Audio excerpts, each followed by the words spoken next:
Selamat pagi Bapak Ibu Saudara. Mari saya undang kita semua untuk masuk dalam hadirat Tuhan pada pagi hari ini. Haleluya Yesus.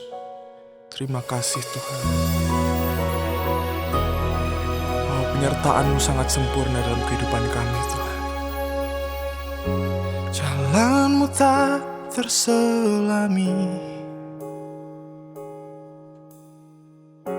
oleh setiap hati kami. Namun satu hal ku percaya, ada rencana yang indah. Tiada terduga kasih-Mu, heran dan besar bagiku. Arti kehadiran-Mu selalu nyata di dalam hidupku. Penyertaan-Mu sempurna, rancangan-Mu penuh damai, aman dan sejahtera walau di tengah badai. Ingin ku selalu bersama, rasakan keindahan arti kehadiran-Mu Tuhan. Mari Bapak Ibu Saudara, kita mau nyanyikan lagu ini dengan penuh iman. Katakan, jalan-Mu tak terselami, amin, oleh setiap hati kami. Namun satu hal ku percaya, ada rencana yang indah.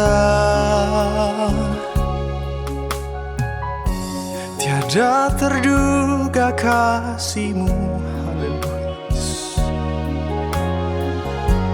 heran dan besar bagiku. Arti kehadiran-Mu selalu nyata di dalam hidupku. Penyertaan-Mu sempurna, rancangan-Mu penuh damai, aman dan sejahtera walau di tengah badai. Ingin ku selalu bersama, rasakan keindahan arti kehadiran-Mu Tuhan. Oh, penyertaan-Mu sempurna,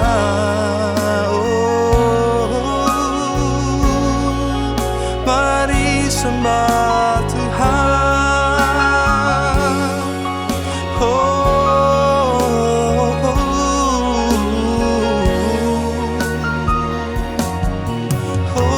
Haleluya. Mari sama-sama katakan, penyertaan-Mu sempurna, rancangan-Mu penuh damai, aman dan sejahtera walau di tengah badai.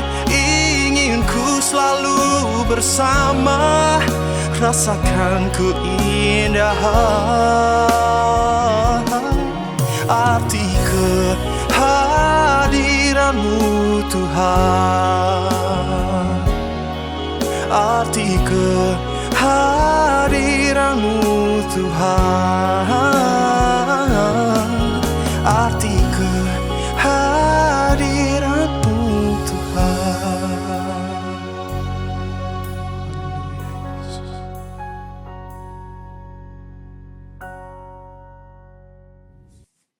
Haleluya, puji Tuhan, salam sejahtera dalam kasih Tuhan Yesus Kristus. Kembali kita akan merenungkan sebagian dari firman Allah. Dan kali ini kita akan membahas tentang damai sejahtera dari Allah ya saudara. Nah, semua orang pasti ingin merasakan damai sejahtera, termasuk kita semua ya. Tapi banyak hal dalam hidup ini yang bisa membuat kita khawatir. Nah, khawatir itu wajar saudara-saudara. Nama juga orang hidup pasti merasakan khawatir.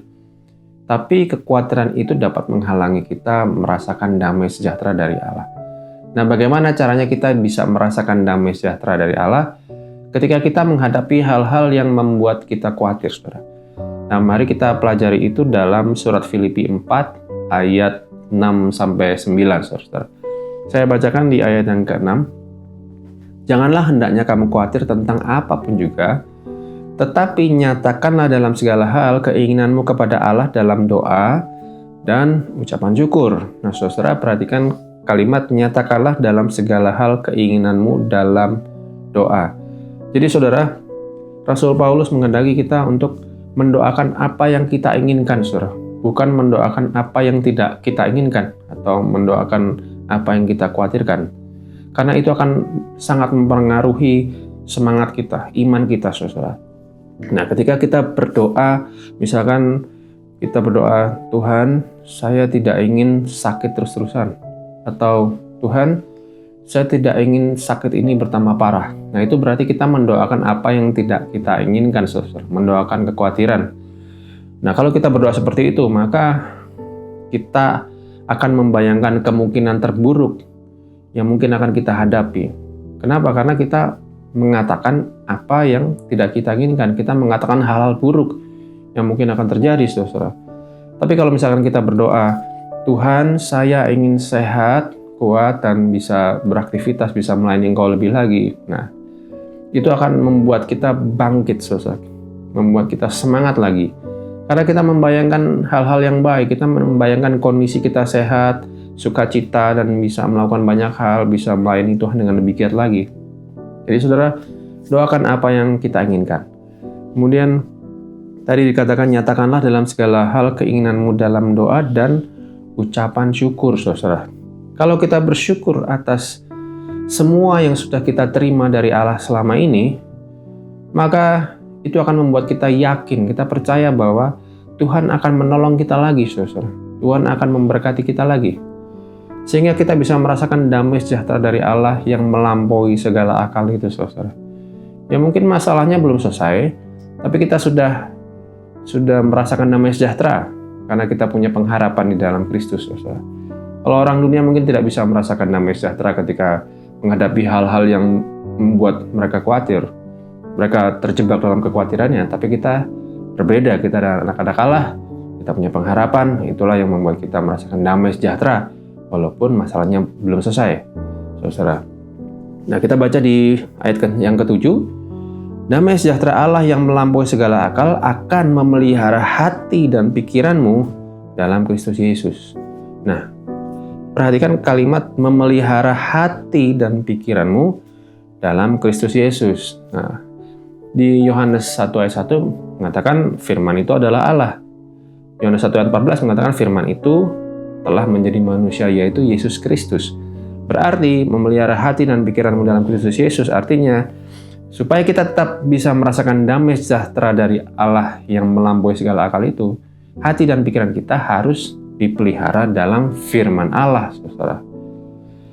Itu sebabnya di ayat 8 dan 9 Rasul Paulus meminta kita memenuhi pikiran kita dengan pengajaran firman Allah dan melakukannya dalam hidup ini. Saya bacakan Filipi 4 ayat 8-9 dalam terjemahan sederhana Indonesia. Akhirnya, saudara-saudari, arahkan pikiranmu kepada ajaran yang benar, itu mengajarkan firman Allah tentunya. Dan apapun yang mulia, yaitu semua yang baik, yang memimpin kepada hidup yang benar dan terhormat, serta hal-hal yang murni, indah, dan terpuji. Juga lakukan semua ajaran yang sudah kamu terima dari saya. Jadi ajaran firman Allah yang disampaikan oleh Paulus maksudnya. Baik melalui perkataan maupun perbuatan. Dengan demikian Allah yang adalah sumber ketenangan hati kita akan menyertai kamu. Jadi saudara, dengan bertekun dalam pengajaran firman Allah, maka firman Allah itu akan membangkitkan iman kita. Seperti yang dikatakan Rasul Paulus dalam Roma 10 ayat 17, iman timbul dari pendengaran akan firman Kristus. Jadi saudara, sehingga kita tidak dikuasai oleh kekhawatiran, tapi dipenuhi oleh damai sejahtera dari Allah. Nah, jadi saudara, kalau kita ingin tetap merasakan damai sejahtera dari Allah yang melampaui segala akal itu, maka satu, doakan apa yang kita inginkan, kemudian mengucap syukurlah atas segala hal yang Tuhan sudah berikan kepada kita, atas segala kebaikan Tuhan. Kemudian penuhi pikiran kita dengan pengajaran firman Allah dan lakukan dalam hidup kita, saudara. Jangan biarkan pikiran ini kosong, tapi penuhi dengan firman Allah, saudara. Ya, kiranya renungan singkat ini boleh menguatkan kita semua. Mari kita berdoa.